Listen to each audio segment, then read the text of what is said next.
ठरलं तर मगच्या आजच्या भागाची सुरुवात होते अर्जुन आणि सायली पासून. तर आता अर्जुन म्हणतो सिनियरला कोर्टला न जाता आमच्या घरी तुला घेऊन यावं लागलं होतं, तुला आठवतंय असं म्हणतो अर्जुन. तर आता सायली म्हणते नाही नाही असं म्हणतो अर्जुन. मला हे सगळं आठवत का नाही असं म्हणते सायली. पण हेच सगळं खरं आहे असं म्हणतो अर्जुन. चल आता घरी जाऊया आणि सगळ्यांनाच सांगूया तूच खरी तन्वी आहेस असं म्हणतो अर्जुन. चल असं म्हणतो तो आणि घेऊन जात असतो सायलीला. तर नाही असं म्हणते ती, आपण आताच हे सगळं सगळ्यांना नाही सांगू शकणार, कारण मुळात मी खरंच तन्वी असते ना तर तुम्ही जे सगळं सांगताय ते सगळं मला आठवलं असतं असं म्हणते सायली. तुम्ही तर नेहमी पुराव्यांवर विश्वास ठेवता ना, मग मीच तन्वी आहे ह्याचा आपल्याकडे काय पुरावा आहे असं म्हणते सायली. अगं पण तुला एवढं सगळं दिसतंय तर मग पुरावा घेऊन काय करायचं असं म्हणतो अर्जुन.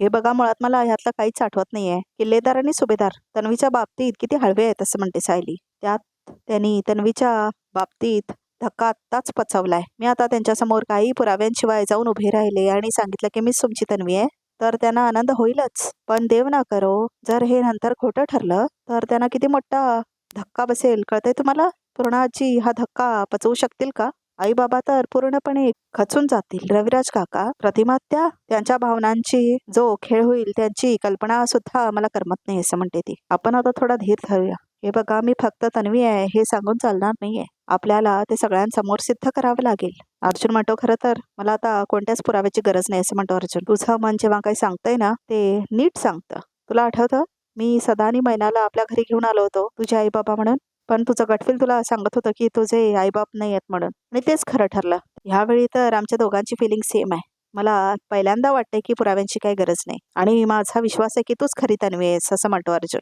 तर आता सायलीला खूप जास्त आनंद झालेला असतो आणि देवळात हे सगळं घडत असतं. तर आता अर्जुन आणि सायली बघतात देवाकडे एकत्र. देवाचा कौल पडला. देवी आई पण आपल्या पाठीशी आहे असं म्हणते सायली आणि आता ती हसते. शेवटी अर्जुन आणि तन्वी एकत्र आलेच असं म्हणून हसतो तो. तर आता ते दोघेही एकमेकांना मिठी मारतात. तर आता सायलीला छोटे तन्वी आणि अर्जुन दिसायला लागतात. तर आता त्यांनाही दाखवले मिठी मारायला, म्हणजे छोटे अर्जुन आणि सायलीला. तर आता लहान तन्वी अर्जुन आणि मोठ्या अर्जुन आणि तन्वी दाखवलेत एकमेकांसमोर आणि खूप छान सीन आहे हा. नेहमीसारखी ह्या बाबतीत सुद्धा मला तुझी साथ पाहिजेत, आम्ही दोघे मिळून हे सत्य शोधून काढू असं म्हणतो तो. तर आता सायली हो म्हणते. तर तेवढ्यातच आता कॉल आलेला असतो अर्जुनला. तर तो कॉल घेतो. कुसुमताई असं म्हणतो अर्जुन. हो सापडली, मंदिरातच होती ती असं म्हणतो अर्जुन. तुम्ही काळजी करू नका, तुम्हाला नंतर फोन करतो असं म्हणून फोन ठेवतो अर्जुन. कुसुमताईचा फोन होता ना असं म्हणते सायली. काळजी करत असेल ती माझी असं म्हणते सायली. हो, आणि घरी सुद्धा सगळे काळजी करतायत असं म्हणतो अर्जुन. त्यात कोणाला न सांगता तू निघून आलीस, मग काय होणार आहे पुढे असं म्हणतो अर्जुन. माफ करा असं म्हणते सायली. It's okay. जेव्हा सगळ्यांना याचं कारण कळेल तेव्हा सगळ्यांना खूप जास्त आनंद होईल असं म्हणतो तो. प्रतिमाला फोन करायचा की तू सापडलीस, टेन्शन मध्ये ती खूप असं म्हणतो अर्जुन. निघूया आपण असं म्हणतो अर्जुन. तर आता सायली अर्जुन पाया पडतात देवाला आणि आता तो निघून जातात तिथून. अर्जुन परत फोन बाहेर काढतो आणि आता सगळ्यांना सांगतो तो की मी आली सायली म्हणून. तर आता तेवढ्यातच अर्जुन सायलीच्या गाडीकडे इथं मुलगा आलेला असतो. तर आता तो त्यांच्या गाडीकडे थांबून काहीतरी करत असतो त्यांच्या गाडीला. सावकाश आरामात ये असं म्हणतो अर्जुन. आरामात चाल, घाईने कशाला चालतेस असं म्हणतो अर्जुन. अहो किती बोलत असतं मला असं म्हणते सायली आणि तो मुलगा तिथेच असतो. हे बघ मी माझ्या बायकोच्या बाळाची आणि तिची काळजी घेणारच आहे असं म्हणतो अर्जुन. आणि तो मुलगा मात्र बघत असतो त्या दोघांना लपून. ओके असं म्हणतो अर्जुन. बरं असं म्हणते सायली. तर आता दोघे येऊन बसतात गाडीमध्ये बघा प्रेक्षक हो, आणि तो मुलगा मात्र तिथेच असतो. तर आता तो निघून जातो साईडनं. तर अर्जुन आता आलेला असतो गाडी मारण्यासाठी आणि बसतो तो ड्रायव्हरच्या सीटमध्ये. तर आता पंक्चर झालेली असते अर्जुन सायलीची गाडी. त्या मुलाने बहुतेक पंक्चर केलेली असते.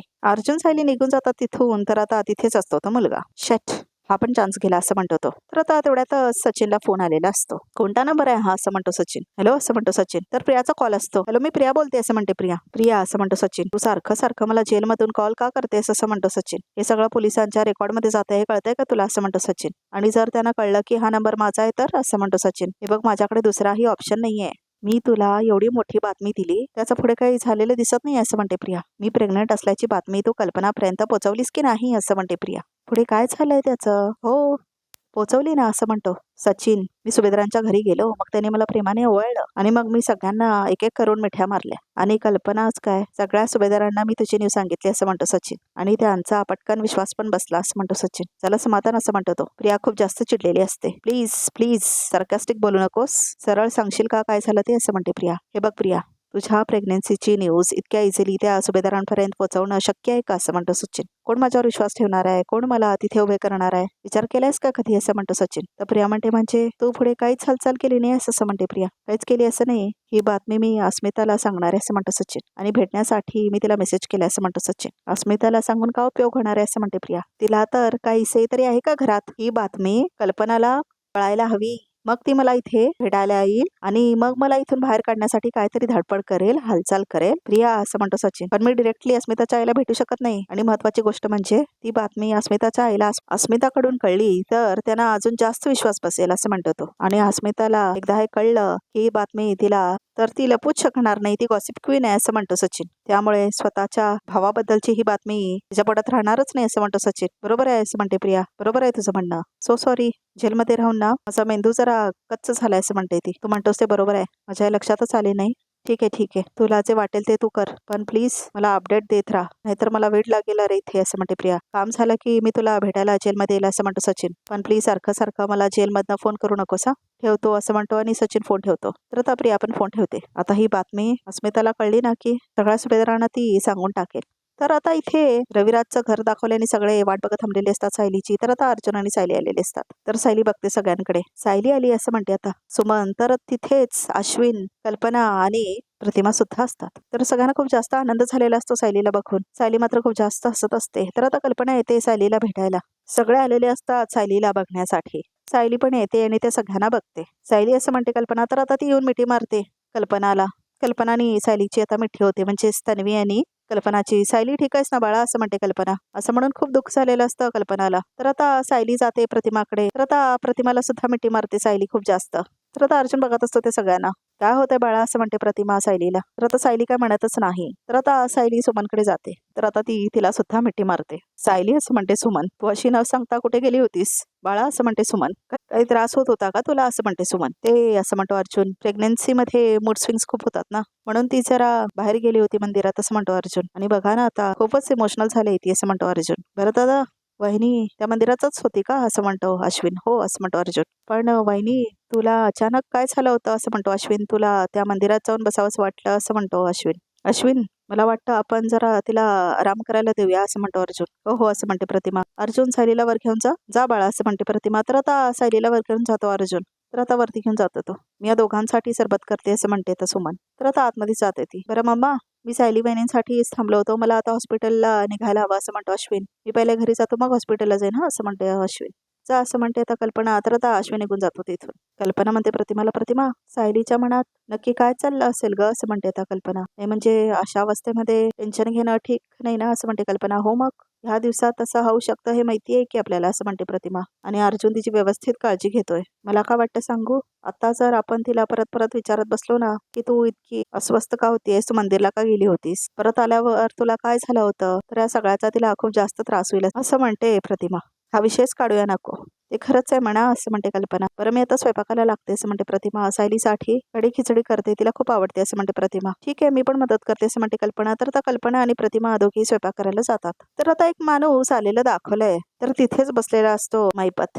मैपतकडे आलेला असतो तो मुलगा. तर आता एक बाई आलेली असते आणि ती म्हणते बाबा. तर ती बाळा पडते मैपतच्या. बाबा जे, असं म्हणते ती मुलगी. कोणच बाळा तू, असं म्हणतो मैपत. मी आर्या, मी एस ग्रुपच्या इंडस्ट्रीजची मालकीण आहे आणि हो तुमच्या पायाशी आले, मी काय करू शकतो तुझ्यासाठी, असं म्हणतो मैपत. तुम्ही आधीच खूप मदत केली आहे मला, असं म्हणते ती मुलगी. तिथे सचिन पण येऊन थांबलेला असतो. खरं तर माझ्या वडिलांची मी एकुलती एक मुलगी, त्यांच्या मृत्यूनंतर बिझनेसचा सगळा भार माझ्यावरती आला. वडिलांच्या जाण्याचं दुःख आणि बिझनेसचं प्रेशर ह्यात मी पूर्णपणे खचून गेले होते बाबा. तेव्हा मला बाबांनी तुमच्याबद्दल सांगितलं. खरंच बाबा, तुमचे विचार ऐकले आणि माझं आयुष्यच बदलून गेलं. बाबा, माझ्या फॅक्टरीच्या प्रत्येक मशीनसमोर तुमचा फोटो आहे, असं म्हणते ती मुलगी. खरंच तुमच्या आशीर्वादाने गेले कित्येक दिवसापासून माझं प्रॉफिट खूप वाढलंय. म्हणजे हातातून गेलेले कॉन्ट्रॅक्ट आता परत मिळतायत. ही सगळी तुमचीच कृपा आहे बाबा.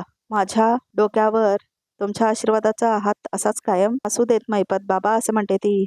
मैपत बाबा की जय, असं म्हणतात सगळे तिचे भक्त मैपतचे. तुम्ही माझ्या नावाचा जल्लोष करू नका. खरं तर ही सगळे तुझे कष्ट आहेत, असं म्हणतो मैपत. बाबा हा तुमचा मोठेपणा आहे, असं म्हणते ती मुलगी. पण आता ह्यापुढे एकही माझं पाऊल तुमचं नाव घेतल्याशिवाय नाही पडणार, असं म्हणते ती मुलगी. आणि बाबा, मला तुमच्यामुळे इतकं सगळं मिळालं, म्हणून आता मला तुमच्यासाठी काहीतरी करायचं, असं म्हणते ती मुलगी. तर आता ती काहीतरी घेऊन आलेली असते मैपतसाठी. हे काय बाळा, असं म्हणतो मैपत. माझी 10 एकर जमीन मी तुमच्या नावावर करते, असं म्हणते ती मुलगी. तिथली जमीन तुमच्या नावावर करायची आणि तिथे तुमच्या नावाचा आश्रमाला चालू करायचं, असं म्हणते ती मुलगी. तर मैपत बघतो आता सचिनकडे. माझ्यासारख्या भक्तांना तुम्ही मार्ग दाखवू शकाल, तुमची परवानगी आहे ना बाबा, असं म्हणते ती मुलगी. तर मैपत म्हणतो, नाही बाळा, मला ह्या सगळ्या मोहमायात आता अडकायचं नाहीये. जमीन जुमला मला काही नको, मला नको, असं म्हणतो मैपत. बाबा पण तुमच्या मार्गदर्शनाची सगळ्यांना खूप गरज आहे, असं म्हणते म्हणते ती मुलगी. तुम्ही काही करू नका, फक्त एक कागदांवर साईन करा असं म्हणते ती. पुढचं सगळं मी बघून घेईन असं म्हणते ती. नको बाळा, मी खरंच सांगतोय. बाबा, तुमच्या भक्तांसाठी तरी सही करा असं म्हणते ती मुलगी. या आश्रमात कित्येक गोरगरिबांचं कल्याण होईल असं म्हणते ती. ते नको आहे का तुम्हाला महिपत बाबा असं म्हणते ती मुलगी. आता तू गोरगरिबांचा एवढा विचार करतेस, भक्तांचा इतका विचार करतेस, तर माझी हरकत नाही असं म्हणतात महिपत. दे असं म्हणतो महिपत आणि तो फाईल घेतो आणि आता महिपत साईन करणार आणि ती जमीन घेणार. तेवढ्यात सचिन येतो. काय करताय अण्णा असं म्हणतो सचिन. कुणीतरी अनोळखी स्त्री येते आणि तुमच्या समोर पेपर्स ठेवते आणि तुम्ही न बघता सही करताय असं म्हणतो सचिन. अण्णा, जी स्वतःची आपली जमीन तुमच्या नावावर करते की तुमची असलेली जमीन प्रॉपर्टी आपल्या नावावर करते हे तरी विचार करा असं म्हणतो सचिन. अहो दादा, माझ्या मनात असं काही पाप नाही असं म्हणते ती मुलगी. आणि महिपत बाबांच्या कुठल्याही भक्ताच्या मनामध्ये असं काही वाईट येणारच नाही असं म्हणते ती मुलगी. हो मॅडम असं म्हणतो सचिन. अण्णा जरी पटकन तुमच्यावर विश्वास ठेवत असले तरी मी ठेवणार नाही असं म्हणतो सचिन. ठीक आहे, तुम्ही स्वतः पेपर वाचा आणि काय ते सांगा असं म्हणते ती. तेच करतोय असं म्हणतो आता सचिन आणि वाचतो ते सगळे पेपर्स. तर सचिनला धक्का बसतो ते पेपर्स वाचून. तर आता ते पेपर्सच खाली पडतात त्याच्या हातातून. हे तर खरंच आपली जमीन अण्णांच्या नावावर करते असं म्हणतो सचिन. करोडो रुपयांची जमीन आहे असं म्हणतो सचिन. तर आता ती पेपर्स आपल्या हातामध्ये घेते. आता तरी तुमचा विश्वास पटला ना माझ्यावर दादा असं म्हणते ती. बाबा, माझ्यावर उपकार करा आणि ह्या पेपरवर साईन करा प्लीज असं म्हणते ती. तर आता पेन सुद्धा देतो सचिन आणि महिपत आता साईन करणार आहे त्या पेपर्स वरती. तर अर्जुन आणि सायलीला दाखवलंय. ते आता नवीच्या खोलीत बसलेले असतात. दोघे एकमेकांकडे बघत असतात. तर आता त्याला आठवतं कसं लहानपणी अर्जुन आणि सायली कसे एकमेकांना भेटत असतात, कसं त्यांना आनंद होत असतो एकमेकांना भेटून. हे सगळं फ्लॅशबॅक मध्ये आठवलेलं दाखवलंय अर्जुन आणि सायलीला. हाय तन्वी असं म्हटलेलं असतो अर्जुन. हाय अर्जुन म्हणून ते दोघेही किती आनंदात एकमेकांशी भेटत असतात. मी कधीपासून वाट बघतोय तुझी असं म्हणत असतो तो. तर ती म्हणत असते I am sorry, happy birthday Arjun असं म्हटलेली असते तन्वी. थँक्यू तन्वी असं म्हटलेलं असतो तो. आणि दोघे कसे एकमेकांच्या हातामध्ये हात घालून खेळत असतात हे त्याला आठवतं. तर आता सायलीला सुद्धा आठवतं कसं अर्जुनचा बर्थडे सेलिब्रेट केलेला असतो, कसं ते तिला लॉकेट आवडलेलं असतं आणि अर्जुनने कसं तिला दिलेलं असतं सगळं आठवतं. माझा विश्वास बसत नाही की तूच तन्वी आहेस असं म्हणतो अर्जुन. ज्या तन्वीची वाट घरात सगळेच बघत होते ती आज माझ्या समोर आहे असं म्हणतो अर्जुन. माझा तर अजिबातच विश्वास नाही असं म्हणते सायली. कारण मला सगळ्या खुणा स्पष्ट दिसत आहेत असं म्हणते सायली. पण आठवत काहीच नाही असं म्हणते सायली. मग विश्वास कसा ठेवायचा असं म्हणते सायली. काहीतरी पुरावा असायला हवा ना असं म्हणते सायली. आता वकिलाची बायको शोभतीच खरी तू असं म्हणतो अर्जुन. वकील म्हणून मला पुरावा नको आहे पण तुला हवं असं म्हणतो अर्जुन. अर्जुन म्हणतो बायको, हे आपलंच घर आहे, आपलीच माणसं आहेत आणि आपल्याच घरात पुराव्यांची काही गरज नाही असं म्हणतो अर्जुन. हे बघ मी म्हणतो सगळ्यात आधी आम्ही सगळ्यांना सांगून टाकूया की तूच तन्वी आहे आणि तुझी मेमरी परत आणायला सगळे हेल्प करतील ना असं म्हणतो तो. मला पण हा मोह झाला होता असं म्हणते सायली. पण मोहापेक्षा माझी भीती मोठी आहे असं म्हणते ती. जर हा माझा मोठा गैरसमज असेल आणि मी सगळ्यांना हे सांगून बसले तर सगळ्यांच्या भावनांशी खेळ होईल आणि मला त्याची कल्पनाही करमत नाही असं म्हणते ती. ओके ओके ओके असं म्हणतो अर्जुन. तुझ्या मनासारखा होऊ देत, मला पुराव्यांची गरज नाहीये. तू म्हणतेस तर त्यांना पुरावे देऊया आपण असं म्हणतो अर्जुन. मला एक सांगा, प्रिया जेव्हा रविराजांच्या घरी आली होती तन्वी म्हणून, तेव्हा तिने कोणते पुरावे दाखवले होते ज्यावर सगळ्यांनी विश्वास ठेवले होते असं म्हणते सायली. एखाद्याची आयडेंटिटी प्रूव्ह करण्यासाठी सायन्समध्ये एकच पुरावा आहे असं म्हणतो होता अर्जुन. DNA टेस्ट असं म्हणतो अर्जुन. मग आपण माझी पण टेस्ट करून घेऊया ना असं म्हणते सायली. म्हणजे प्रतिमा त्यांची ती जुळून घेता येईल. हो असं म्हणतो अर्जुन. तू तन्वी आहेस हे तेव्हाच प्रूव्ह होईल जेव्हा तुझा DNA प्रतिमा त्याशी मॅच होईल असं म्हणतो अर्जुन. तर आता दोघेही खूप टेन्शन मध्ये असतात. तर आता सुमन मात्र सरबत बनवत असते.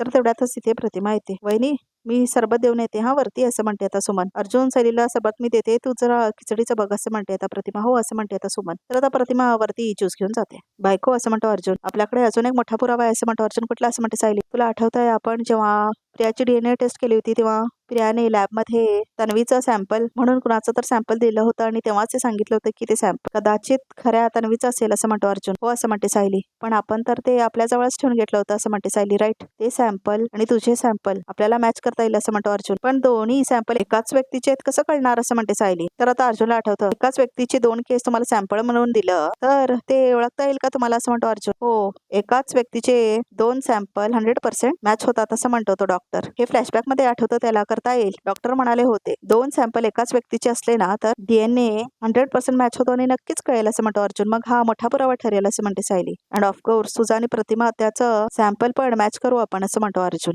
म्हणजे सायली सुभेदारांची उर्फ तन्वी किल्लेदारांची केस एकदम वॉटर सारखी होईल असं म्हणतो तो. तर आता दोघे एकमेकांकडे बघून हसतात. असं काहीतरी ठोस आपल्या हातात आलं ना तर मी कोणतीही शंका मनात न ठेवता सगळ्यांसमोर जाईल असं म्हणते सायली आणि सांगेन की मी प्रतिमा किल्लेदार आणि रविराज किल्लेदारांची मुलगी आहे असं म्हणते आता सायली. तर आता अर्जुन तिच्याकडे बघतो आणि हसतो. तर तेवढ्यातच प्रतिमा येते आणि म्हणते सायली तर आता ज्यूस घेऊन आलेली असते प्रतिमा.